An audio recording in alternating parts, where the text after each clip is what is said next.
Welcome, dear listeners, to EerieTales, where shadows come alive and history is haunted by those who refuse to be forgotten.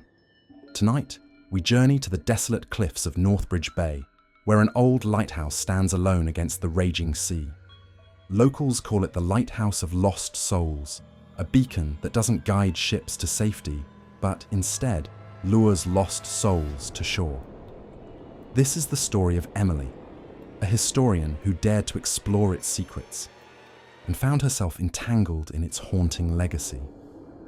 Built over a century ago, Northbridge Lighthouse was meant to guide sailors safely along the dangerous cliffs. But as the years passed, strange rumors began to circulate. Sailors spoke of a mysterious light that appeared even in the calmest waters, drawing ships dangerously close to the rocks. Some said it was cursed, a lighthouse that didn't save lives, but claimed them. As shipwrecks increased, the locals came to believe the souls of drowned sailors were drawn to the light, trapped within the walls of the lighthouse, forever bound to its eerie glow. Emily, a historian fascinated by maritime legends, had always been drawn to Northbridge Bay. She'd read the stories, heard the whispers, and knew that locals avoided the lighthouse at all costs. Determined to separate fact from fiction, Emily decided to spend a night at the abandoned lighthouse, documenting its history and the ghostly tales attached to it. Armed with a flashlight, her camera, and a notebook, she arrived just as the sun dipped below the horizon, casting long shadows across the cliffs. As Emily steps inside, she's greeted by silence, broken only by the distant sound of waves crashing against the rocks. Dust coats the old furniture, and cobwebs cling to every corner. She notices relics from past keepers, tattered journals, rusted lanterns, and old charts. The air is thick, almost as if it holds memories of those who lived and died here. Emily sets up her camera, ready to record her exploration, but as she reviews her footage, she sees a shadow moving across the screen, even though she was alone. In a small, dusty room tucked away behind the stairwell, Emily finds a stack of old journals left by previous lighthouse keepers. Each entry is filled with strange accounts, sightings of ghostly figures on the cliffs, mysterious whispers carried by the wind, and most unsettling of all, descriptions of a calling light, a glow that appeared out at sea, drawing ships closer.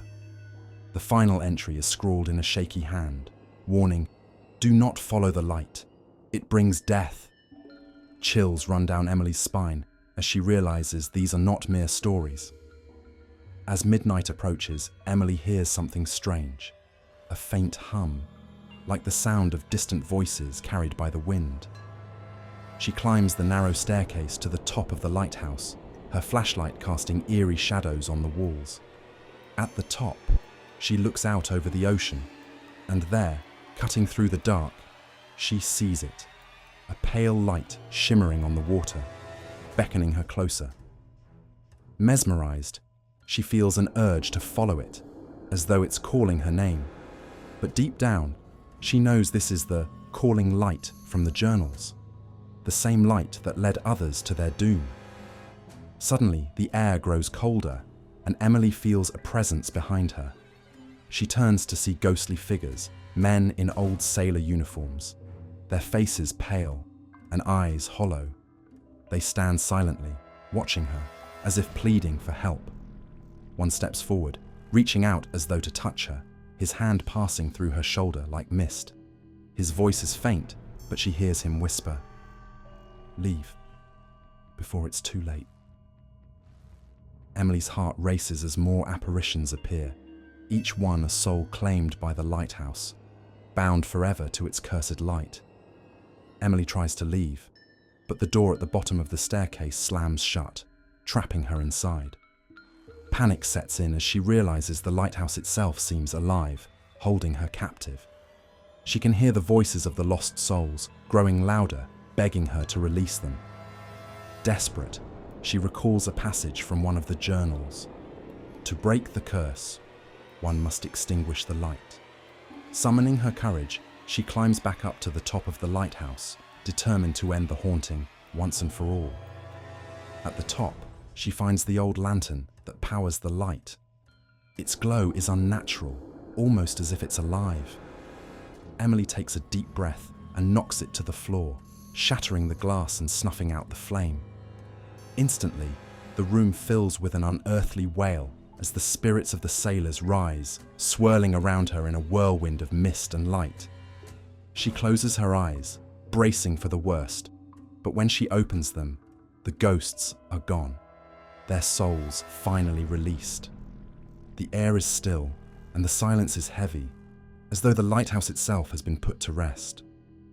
Exhausted and shaken, Emily stumbles out of the lighthouse just as the first light of dawn breaks over the horizon. She looks back, seeing the lighthouse standing silent, no longer casting its cursed glow. But as she walks away, she can't shake the feeling that it's watching her, waiting for the day when another soul will hear its call. The Lighthouse of Lost Souls remains, standing as a testament to those who lost their lives to the call of the sea. Some believe its curse has been lifted, but others claim they still see the faint glow on dark nights, guiding lost souls to shore. Would you dare enter the Lighthouse of Lost Souls? Let us know in the comments, and don't forget to like, subscribe, and hit the notification bell for more tales that linger on the edge of reality and the unknown.